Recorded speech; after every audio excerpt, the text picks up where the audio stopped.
সাহাবায়ে কেরাম জান্নাতের টিকিট পাওয়ার পর জমিনের মধ্যে 10 জন সাহাবা জান্নাতের গ্যারান্টি পাওয়ার পরেও বলেন তারা কেন সারা রাত নফল ইবাদতে রাত কাটাইলেন, ইশরাক ওয়া বিন চাশতের নামাজ আর তাহাজ্জুদের নামাজ পড়লেন। সাহাবায়ে কেরাম এত আমল করার পরেও আবার মরণ পর্যন্ত কান্না করেছেন, ও দয়ার মালিক তুমি মাফ করে দাও, কবরে আমি একা কেমন করে থাকবো। আবু বকর নামাজে দাঁড়ায় কান্না করেন, অথচ আবু বকরের দাম কত। মদিনার নবী বলেন আমার উম্মত মুমিনের নেক আমল যদি এক পাল্লায় দেওয়া হয়, আমার আবু বকরের নেকের পাল্লাটা ওজন হয়ে যাবে।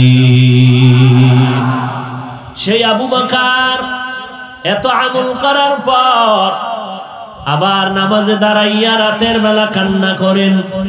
নবীজি বলেন আবু বকর আপনি নামাজে কেন কান্না করেন? বলে জাহান্নামের আযাবের ভয়ে কান্না করি। ও নবী, কান্না করার কারণ নামাজের মধ্যে কোরআন শরীফের একটা আয়াত আমারে কান্দাইয়া দিল। কি আয়াত? ইন্নাল্লাহা আশতারা মিনাল মুমিনিনা আনফুসাহুম ওয়া আমওয়ালাহুম বিআন্না লাহুমুল জান্নাহ। আল্লাহ পাক বলেন নিশ্চয়ই আমি মুমিনের জান মাল কিনে নিয়েছি, বিনিময়ে আমি আল্লাহ মুমিনের জান্নাত দিয়ে দিয়েছি। তাহলে আমাদের জান মাল কে নিছেন? বিনিময়ে কি দিবেন আমাদের? জান্নাত। এটা দুঃখের খবর না খুশির খবর? নবী বলেন আবু বকর খুশির খবর। এত সুন্দর আনন্দের খবর পেয়ে কেন কাঁদেন? আবু বকর আমার কান্নার কারণ আল্লাহ এমনি আবু বকরের এত দামি বানায় নাই।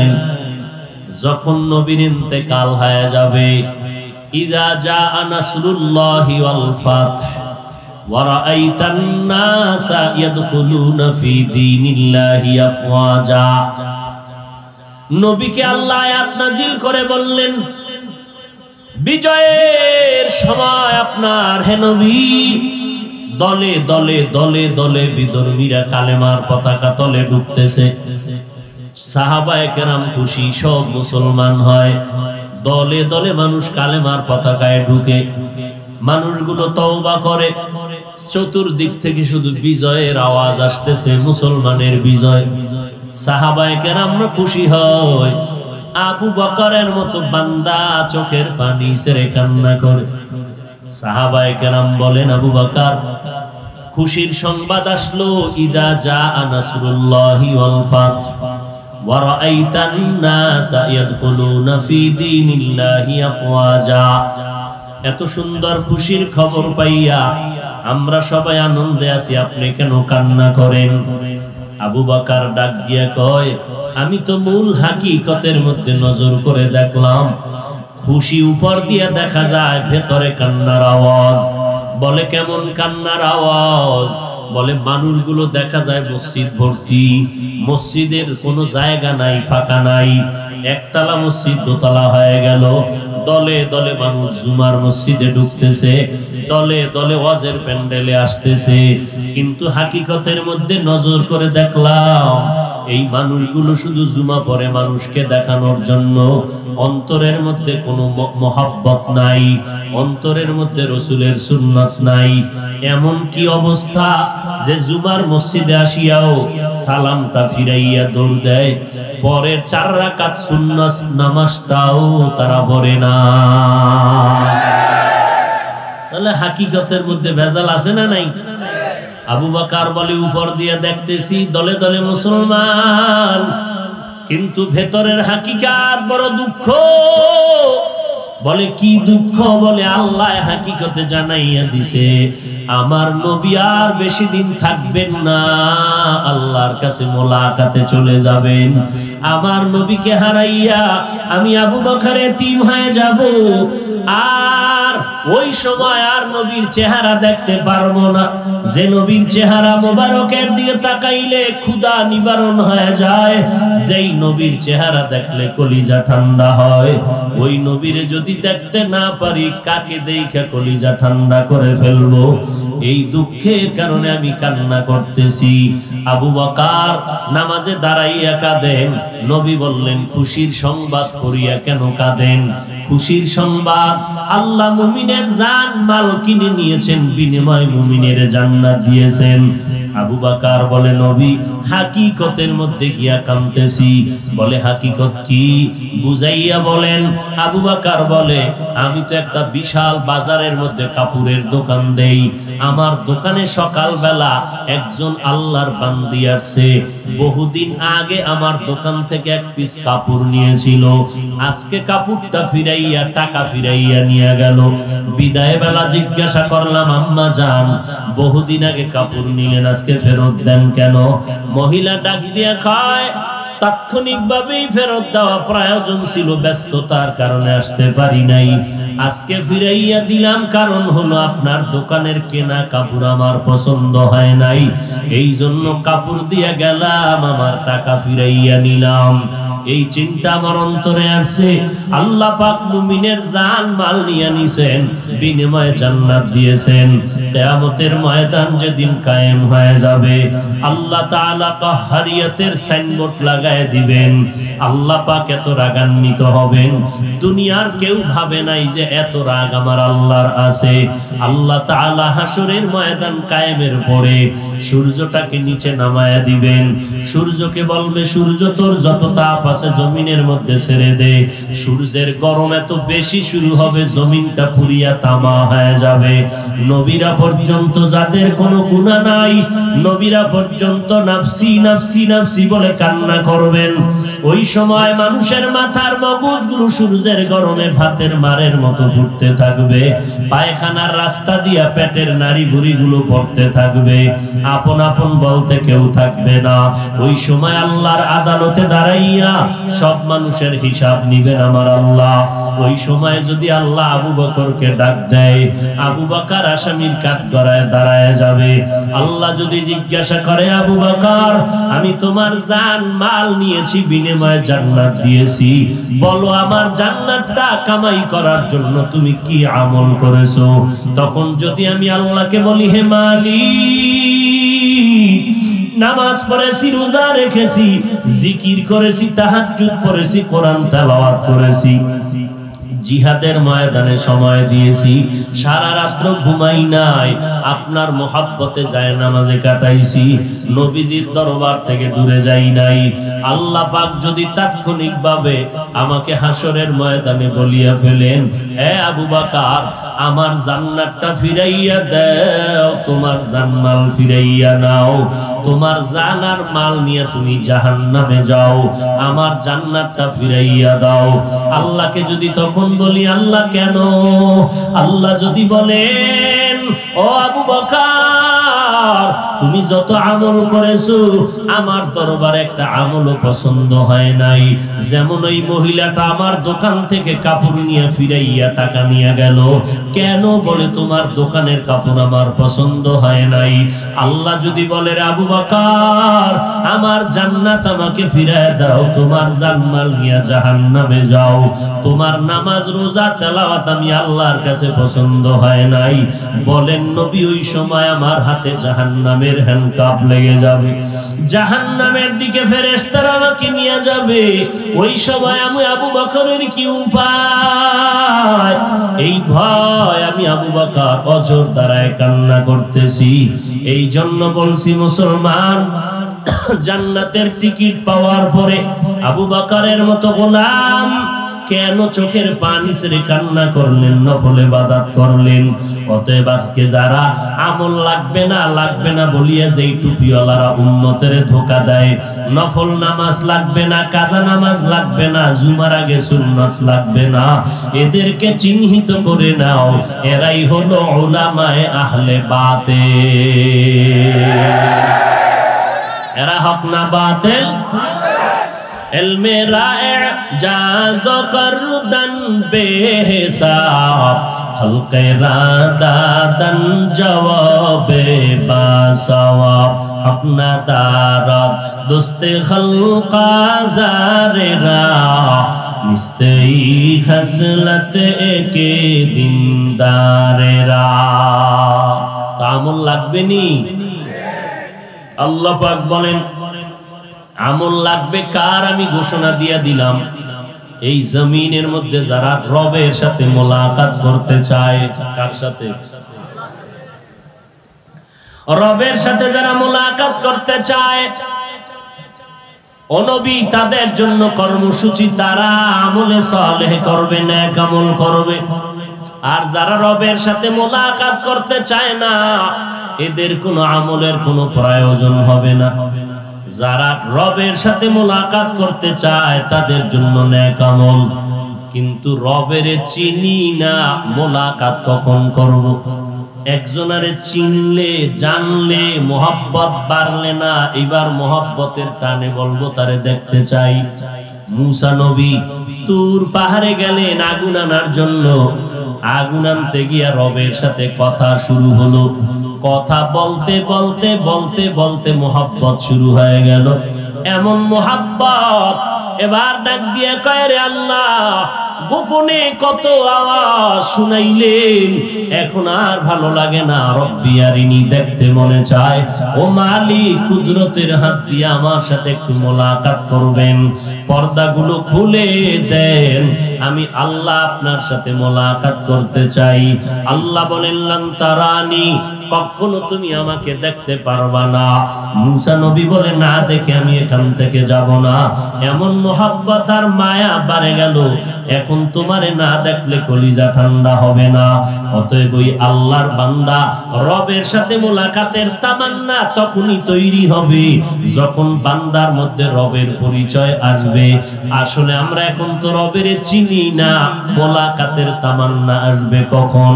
আর যদি রবের চিনতাম, তাহলে জীবনটা গেলেও সুদের টাকায় ব্যবসা করতাম না। রবের পরিচয় তো জানলাম না, কে আমার রব, ওই রব আমার কেমন, রবের তো কোনোদিন দেখলাম না।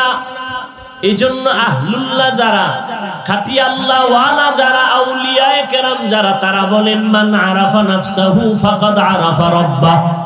যেই বান্দা বান্দি নিজেকে চিনে, সে তার রবেরও চিনে। আল্লাহ বলেন ওয়াফি আনফুসিকুম আফালা তুবসিরুন। ও বান্দা, তুই কই তালাশ করো আমাকে? আমারে যদি খুঁজতে চাও, পেতে চাও, আমেরিকা, লন্ডন, লেবাননে যাওয়া লাগবে না, নিজের মধ্যে একটু খুঁজিয়া দেখ, আমি আল্লাহর কুদরতের ঘেরা। নিজের মধ্যে তালাশ করো, আমার আল্লাহকে পাইবা। আল্লাহ ওয়ালারাও বলেন, আল্লাহও বলেন, বলে কই আমার মধ্যে তো অনেক তালাশ করে দেখলাম, আল্লাহরে তো দেখি না। বলে চামড়ার চোখ দিয়ে দেখা যাবে না, অন্তর চক্ষুটা খুলে দে, কলবের চক্ষু খুলিয়া দেখ, রবের কই তালাশ করো, রব আমার সামনে হাজির। কলবের চক্ষু দুইটা খুলে দাও তো রবের সাথে তুমি মোলাকাতের চান্স পেয়ে যাবে। নিজের মধ্যে তালাশ করো, আমার রব, আমার আল্লাহর তালাশ করো, নিজের ভেতরে পাইবা। বলে আমার মধ্যে কেমনে তালাশ করব? নিজের ভালো করে চিনতে পারলে রবেরও চিনতে পারবা। আমরা নিজের চিনি নকল পরিচয়, আসল পরিচয় চিনি না। আমার পরিচয় দিয়ে আমি বড় বক্তা, আমি বড় মুফতি সাহেব, আমি বড় প্রিন্সিপাল, আমি বড় মুহাদ্দিস, বড় টাকাওয়ালা, বড় চেয়ারম্যান। এটা আপনার আমার আসল পরিচয় না। আপনার আমার আসল পরিচয় হলো আমি আল্লাহর গোলাম, একজন মুসলমান। এবার আমাকে পরিচয় দাও, আমি কে? একজনে কয় আমার চিনো, কয় হ্যাঁ ভালো করে চিনি। বলে কেমনে? কয় তুই নাপাক পানির জন্ম, তোর জন্মটা নাপাক পানির দ্বারা হয়েছে, পবিত্র পানি দ্বারা তোর জন্ম হয় নাই। তোর সৃষ্টি হয়েছে নাপাক পানি, পবিত্র পানিটাও না। আল্লাহ তাআলা ফেরেশতার মাধ্যমে শোধন করে করে 40 দিন ওই পানি রক্ত, ওই পানি গোশত, ওই পানি হাড্ডি, আবার ওই পানির মধ্যে হাড্ডির উপরে গোশত দিলেন। ওয়ালাকাদ খালাকনাল ইনসানা মিন সুলালাতিন মিন তিন সুম্মা জাআলনাহু নুতফাতান ফি ক্বারারিন মাকিন সুম্মা খালাকনান নুতফাতা আলাকা فخلقنا العلقة مضغة فخلقنا المضغة عظاما فكسونا العظام لحما ثم أنشأناه خلقا آخر فتبارك الله أحسن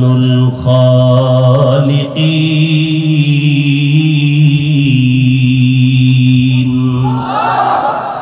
আল্লাহ তাআলা বলেন শক্ত মাটি নাপাক পানির দ্বারা তোমারে বানাইয়া 40 দিন শোধন করে করে ফেরেশতার মাধ্যমে ওই নাপাক পানি রক্তটারে আবার 40 দিন শোধনের দ্বারা এবার গোশত হাড্ডি এর উপরে আবার গোশত দিলাম। এ বান্দা রবের পরিচয়টা নাও। এত বিশাল আসমান আমি আল্লাহ বানাইছি, আর কেউ বানায় নাই। এই আসমানটা যিনি বানাইছেন তিনি আমার যেমন রব, আমারও যিনি বানাইছেন তিনিও আমার রব। সূর্যটারে যিনি বানাইছেন তিনিও আমার যেমন রব, আমার যিনি বানাইছেন তিনি সেই একই রব। নজর করে দেখছো রে গোলাম, এ জমিন থেকে 500 বছরের দূরত্ব প্রথম আসমানটা 500 বছরের মোটা, এর উপরে আবার খালি জায়গা 500 বছরের ফাঁকা, এরপরে আবার দ্বিতীয় আসমান 500 বছরের মোটা। এই রকম উপরে 7টা মহাশূন্য, 7টা আসমান আল্লাহ বানাইছেন, 7টা জমিন বানাইছেন। ও বান্দা নজর করে দেখছো, এত বিশাল আসমানটা আল্লাহ বানাইলেন, এত বিশাল 7টা আসমান মহাশূন্য আর জমিন 7টা। আল্লাহ বলেন আমি এগুলো বানাইতে 6 মাস সময় লাগাই নাই, ফি সিদ্দাতি আইয়াম, মাত্র সময় লাগাইলাম মাত্র 6 দিন। কয় দিন? এই 6 দিনের বানানো আসমানটা আমি যেইভাবে সেটিং করে দিলাম ওইভাবে আছে, নড়াচড়াও করে না, একটা নিচের থেকে খুঁটিও নাই, উপর থেকে রশি দিয়ে কোনো টানাও দেই নাই, এইভাবে সুন্দর করে আমি সেটিং করে রাখলাম। নজর করে দেখবি কেউ না, তিনি হলেন আমার রব। অথচ বান্দা নজর কর, এত বিশাল আসমান জমিন বানাইলাম মাত্র 6 দিনে, আর তোর মতো বান্দাটা মায়ের গর্ভে নাপাক পানির থেকে আমি আল্লাহ মায়ের গর্ভে বানাইতে 6 দিন আর 6 ঘন্টা না, তোর মতো বান্দাটারে বানাইতে সময় নিলাম 6 মাসের উপরে। এত বিশাল আসমান বানাইতে সময় নিলেন 6 দিন, আর আপনার আমার মতো 1 কেজি ওজনের বান্দাটারে মায়ের গর্ভে বানাইতে সময় নিলেন 6 মাসের উপরে। কারণটা কি একটু চিন্তা করা দরকার। এই চিন্তা করার মতো আকল জ্ঞান আল্লাহ গরু ছাগলের দেয় নাই, আল্লাহ মানুষকেই মেধা দান করেছেন। এজন্য আল্লাহ পাক বলেন আফালা তাকিলুন আফালা তুবসিরুন আফালা তাতাফাক্কারুন। ও বান্দা, কেন একটু গবেষণা করো না, কেন চিন্তা করো না, কেন আমার কুদরতের দিকে তাকাইয়া দেখো না রে গোলাম। এত বিশাল আসমানটা বানাইতে সময় নিলাম 6 দিন, তোমার মতো বান্দা বান্দি মায়ের গর্ভে বানাইতে সময় নিলাম 6 মাসের উপরে। ও বান্দা, কেন জানোনি? আমি আল্লাহ তোরে বড় আদর করে বানাইছি। আমি আল্লাহ, আমি রব, আমি তোমার এমন রব। আমি আল্লাহ কেমন আদর করে বানাইছি, আস্তে আস্তে আস্তে আস্তে করে বানাইয়া আমি আল্লাহ তোমার সুন্দর চেহারাটা কুদরতের হাত দিয়া বানাইয়া দিলাম। এমন সুন্দর চেহারা বানাইছি, সারা দুনিয়ার মানুষগুলো এক জায়গায় জমা কর। একই মায়ের বাচ্চা 5টা, 2টা মেয়ে 3টা ছেলে, 2টা ছেলে 3টা মেয়ে। নজর করে দেখ, কারো চেহারার সাথে কারো চেহারার মিল নাই, কারো কণ্ঠের সাথে অন্যের কণ্ঠের আওয়াজে মিল নাই। আমি আল্লাহ এত সুন্দর করে বানাইয়া প্যাকেটের মধ্যে প্যাকেট দিয়ে কাভারিং করে দিলাম, বিন্দু থেকে বিন্দু বাতাস ঢোকার আমি সুযোগ দেই নাই। দুনিয়াতে আসার পরে বান্দা তুই কি খাবি, আমি আল্লাহ খানার আয়োজন করে দিলাম। এত সুন্দর খানার আয়োজন। দুনিয়ার মানুষ বাচ্চার জন্য আম্মাজান সুজি পাকায়, সুজিটার জন্য চিনি লাগবে, দুধ লাগবে, লবণ লাগবে, গরম করা লাগবে। পানি লাগবে, চুলা লাগবে, পাত্র লাগবে। এই সুজিটারে গরম করিয়া আবার পাত্রে ঠান্ডা করে আধা ঘন্টা পরে 2-3 চামচ বাচ্চাটারে দেয়। 4 ঘন্টা পরে অবশিষ্ট সুজি ফালাইয়া দেয়, কারণ নষ্ট হইয়া গেছে। এই সুজি বাচ্চাটারে দিলে পেট নষ্ট হয়ে যাবে। আল্লাহ পাক বলেন, আমি তোর কেমন মায়ার রব, তোরে আমি দুনিয়াতে পাঠাবার আগে তোর মা বাবা কোনোদিন আমাকে বলে নাই। আমি আল্লাহ তোর মায়ের স্তনে দুধের আয়োজন করে দিলাম। দুনিয়ার মানুষ ফ্লাক্স বানায় 24 ঘন্টার বেশি গরম থাকে না, আর আমি আল্লাহ এমন সুন্দর এক ফ্লাক্স বানাইয়া তোর খানার আয়োজন করেছি।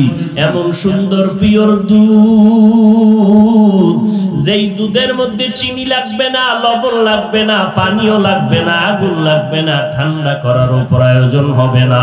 ও বান্দা, এই দুধ তুই 2 বছর পর্যন্ত পান করবি, কোনোদিন দুধ নষ্ট হয়ে যাবে না।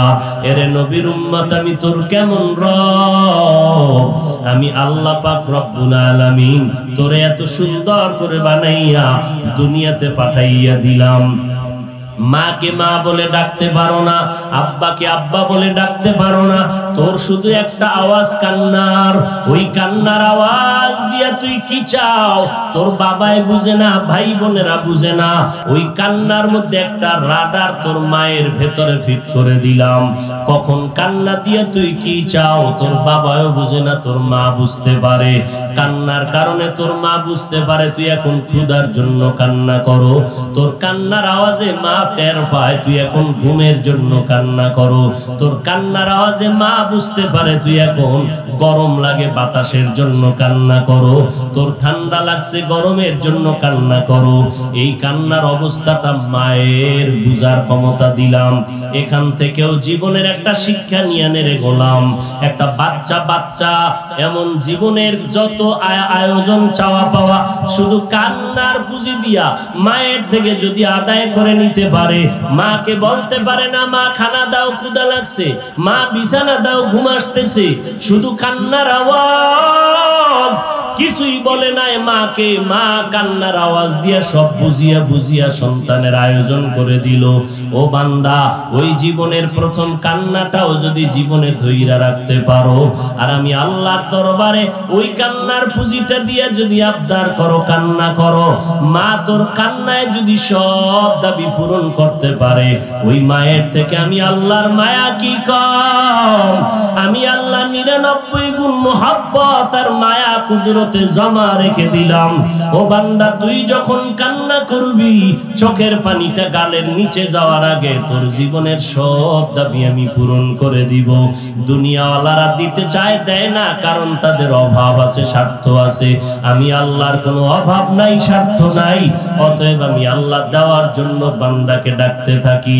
এরে নবীর উম্মতের দল, ওই রবের সাথে মোলাকাতের যদি চিন্তা করো, এত সুন্দর চেহারা দিয়া কে বানাইলেন? কয় ওই রব।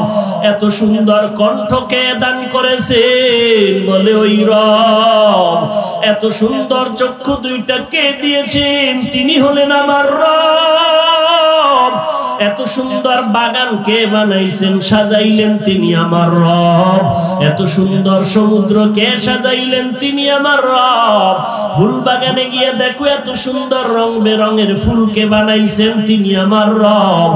ওই রবের বানানো ফুল এত সুন্দর, রবের সৃষ্টি করা পানি এত সুন্দর, রবের বানানো চেহারা এত সুন্দর, রবের দেওয়া কণ্ঠ এত সুন্দর। আল্লাহর বান্দা যারা, আল্লাহর মোহাব্বতের গোলাম, তারা এগুলো নিয়ে গবেষণা করে করে বলবে, এত সুন্দর আসমান, এত সুন্দর জমিন, এত সুন্দর পাহাড় পর্বত, এত সুন্দর, এত সুন্দর, না জানি বানানেওয়ালা আল্লাহ আরো কত সুন্দর। এই চিন্তা করে করে করে করে অন্তরের মধ্যে একটা জ্বলন তৈরি হয়ে যাবে। হঠাৎ বান্দার অন্তরে এমন মায়া জন্ম হয়ে যাবে, এবার পাগলের মতো করবে রবের কই পাই। দূরে দূরে রবের পরিচয় নিয়ে ভালো লাগে না, রবের সাথে মোলাকাত করতে চাই। ওই রবের সাথে মোলাকাত না করলে কলিজা ঠান্ডা হবে না। ওই রবের কোথায় গেলে পাবো? আলেমের কাছে দৌড়ায়, কোরআনের আওয়াজ শুনলে দৌড়ায়। আল্লাহ কয় রবের সাথে মোলাকাত হবে, একটা পর্দা আছে, পর্দাটা উঠাইতে হবে। ওই পর্দাটার নাম হলো মৌতের পর্দা। মৃত্যুর পর্দা যখন সরিয়া যাবে, মরণের পরে রবের সাথে মোলাকাত হবে। তবে ওই মরণের পর্দাটা সরানোর আগে দুনিয়াতে বসিয়া বান্দা নেক আমল করো। তবে সাবধান, আমলটা কবুলের জন্য দুইটা দিক নজর রাখা লাগবে। এক নম্বরে আল্লাহর দরবারে আমলটা কবুল হওয়ার জন্য পরিপূর্ণ লাগবে ইখলাস। ইখলাস ছাড়া আমল কবুল হবে না। এবং সতর্কতা অবলম্বন করা লাগবে। আমলের মধ্যে যেমন ইখলাস পূর্ণাঙ্গ লাগবে, তেমনি ভাবে পরিপূর্ণ শিরিক থেকে আমলকে মুক্ত রাখতে হবে। কারণ শিরিক এমন একটা অপরাধ যেই কারণে আমলটা আল্লাহর কাছে কবুল হবে না, বরং শিরিকের কারণে আমল নষ্ট হয়ে যায়। আল্লাহ বলেন ফালা নুতিমুলাহুম ইয়াউমাল কিয়ামাতি ওয়াজনা, কিয়ামতের ময়দানে শিরিক যুক্ত আমল আল্লাহ ওজনেই উঠাবেন না। এর নবীর উম্মতের দল, ওই আমল করা লাগবে নেক আমল। নেক আমল বান্দা, ভালো কথা বলা নেক আমল, হাসি দিয়া কথা বলা নেক আমল, মুসলমানের সাথে প্রথম সালাম দাও নেক আমল, রাস্তায় হাঁটো ডাইনে হাঁটো নেক আমল, যা কিছু খাও পান করো ডান হাতে খাও পান করো নেক আমল, নামাজ পড়ো পর্দা করো হালাল খাও নেক আমল, মানুষের জন্য দোয়া করো নেক আমল, মানুষের প্রশংসা করো নেক আমল। ও বান্দা নেক আমল বেশি বেশি করো আল্লাহর মহব্বতের জন্য। ব্যবসা করো নেক আমল, চাকরি করো নেক আমল, বিয়ে শাদী করো নেক আমল। তবে তখনই ওই আমলটা আল্লাহর মহব্বত ইখলাসের সাথে হবে যদি নবীর তরিকা মতো করতে পারো। আর কাউকে দেখানোর জন্য না, আল্লাহকে রাজি খুশি করার জন্য। এবং সতর্ক, শিরিকের গন্ধ যেন আমলের মধ্যে না ঢুকে। কারণ আল্লাহ বলেন অমাইয়ুশরিক বিল্লাহ ফাকাদ হারামাল্লাহু আলাইহিল জান্নাহ, যারা শিরিক করবে তাদের আমলের বিনিময় আল্লাহ বলেন এই সমস্ত শিরিক যুক্ত কারণে আমল নষ্ট। আর এর পরিণাম ফলে আমি বলে দিলাম জান্নাত হারাম হয়ে যাবে, জাহান্নাম অবধারিত হয়ে যাবে। এর নবীর উম্মতের দল, আমল যে যত বেশি করবে আল্লাহর দরবারে তার মর্যাদা তত বেড়ে যাবে। একের পিঠে শূন্য দিলে যেমন একের মান বাড়ে, আমলের মাধ্যমে ঈমানের মান বাড়ে। আর এই আমলকে শুদ্ধ করার জন্য ইখলাস অন্তরে তৈরি করা লাগবে। আর ইখলাস পরিপূর্ণ অন্তরে হাসিল করার একমাত্র পথ, এই জমিনের মধ্যে যারা আল্লাহওয়ালা ওলিয়ে কামেল আউলিয়ায়ে কেরাম, তাদের সোহবতে গিয়া নেক নজর দিয়া তারপরে কলবের পাওয়ার বাড়াতে হবে, আমলের লাইনে মুজাহাদা করতে হবে। এরে নবীর উম্মতের দল, আল্লাহর দরবারে আমলের বড় দাম। এরে পর্দার আড়ালের আম্মা জানেরা, নবীজির মেয়ে ফাতেমা রাদিয়াল্লাহু তাআলা আনহা কত দামি, জান্নাতের নারীদের সরদারিনী ফাতেমা। নবীর ইন্তেকালের আগে ফাতেমা রাদিয়াল্লাহু আনহাকে নবী ডেকে বলেন ইয়া ফাতেমাতু আনকিজি নাফসাকে মিনান নার, ও ফাতেমা জাহান্নাম থেকে নিজেকে বাঁচাইয়া অন্ধকার কবরে যাও। ওই কবরে নিজের আমল ছাড়া নাজাতের কোনো উপায় হবে না। এরে নবীর উম্মতের দল, আজকে আমাকে বক্তা বানাইয়া চেয়ারে বসাইলেন আপনারা শ্রোতা, কেউ ইমাম কেউ মুক্তাদি। ও ভাই, মরণটা যখন এসে যাবে, কে বক্তা কে শ্রোতা কে ইমাম কে মুক্তাদি কে ডাক্তার কে রোগী কোনো ভেদাভেদ নাই।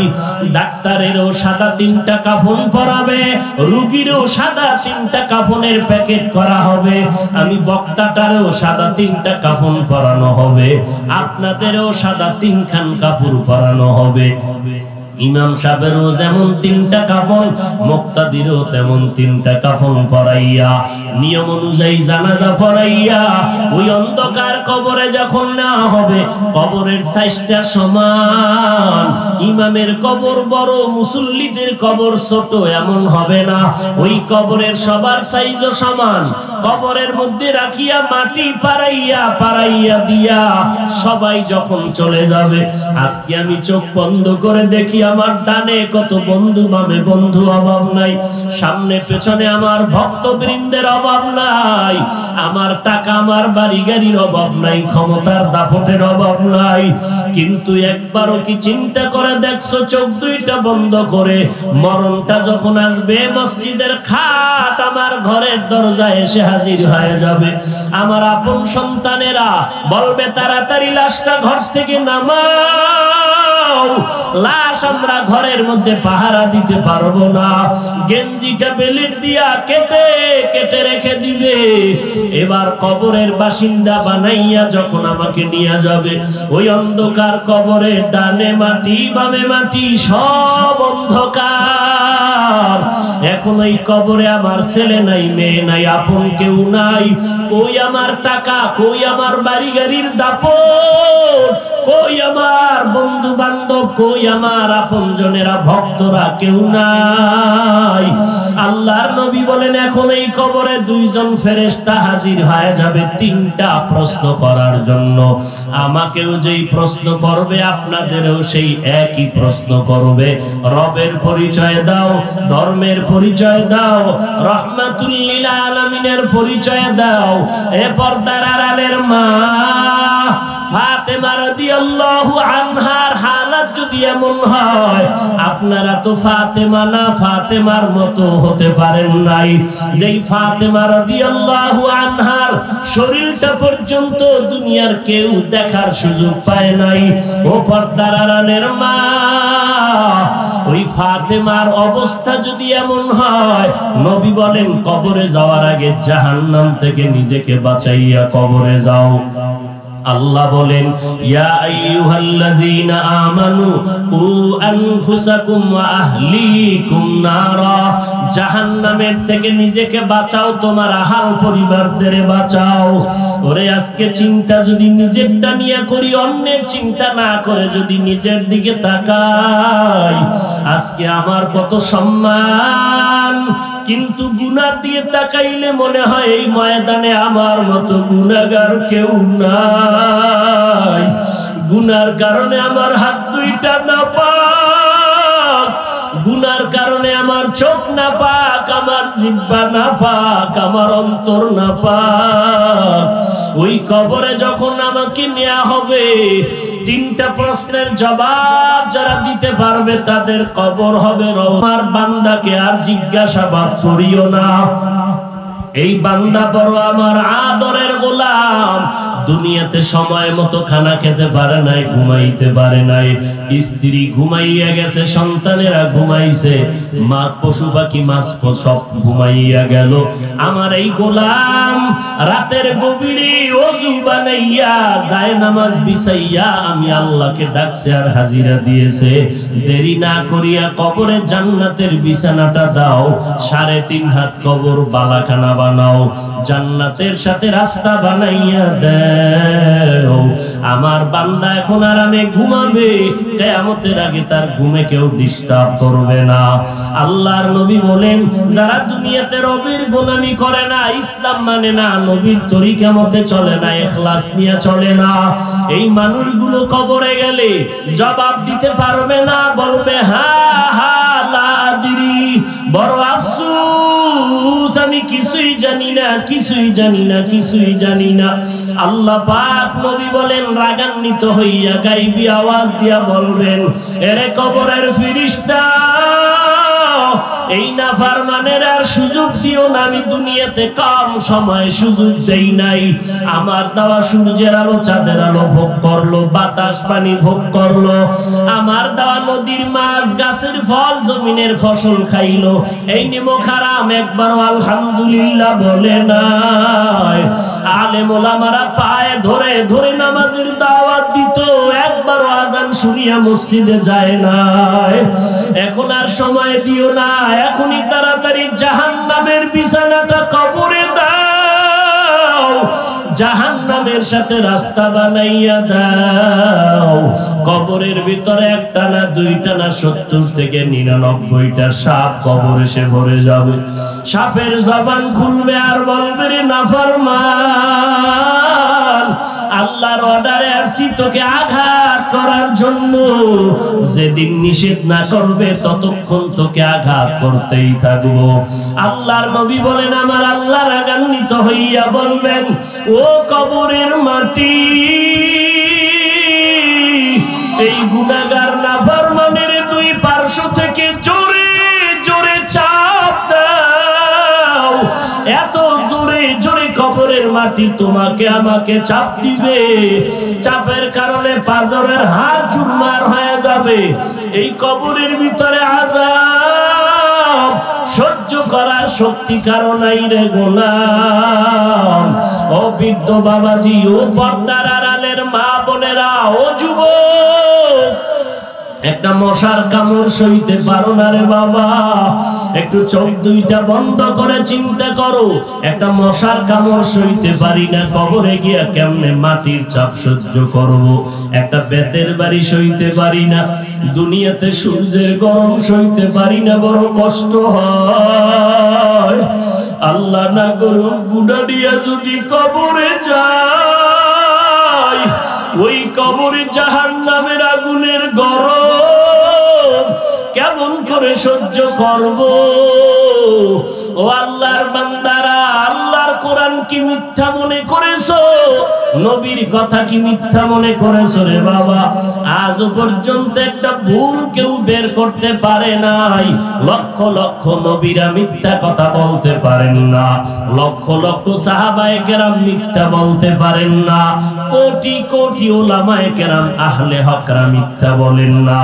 যদি মিথ্যাই হইতো, জান্নাতের টিকিট পাইয়া আবু বকর কেন কান্না করে জীবন কাটাইলেন? ওমরের মতো বান্দা জীবন ভর কেন কান্না করলেন?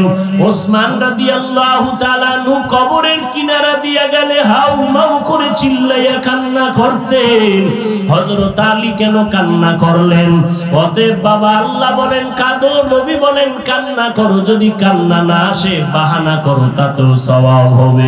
ও আল্লাহর বান্দারা, গুনার কারণে দিলটা আজকে পাথর। শব্দ দিল নরম হয় না, চোখে পানিও আসে না, কপাল বুঝি খারাপ। আজকে গুনার কারণে আমার জীবনটা নষ্ট করে ফেললাম। আল্লাহ ডাকতেছেন, বান্দা তওবার দরজা দিয়ে ডাকতেছি, আয় আয়। জীবনভর যত অন্যায় করেছো আমার দরবারে তওবা করো, দুই ফোঁটা চোখের পানি ছেড়ে কান্না করো।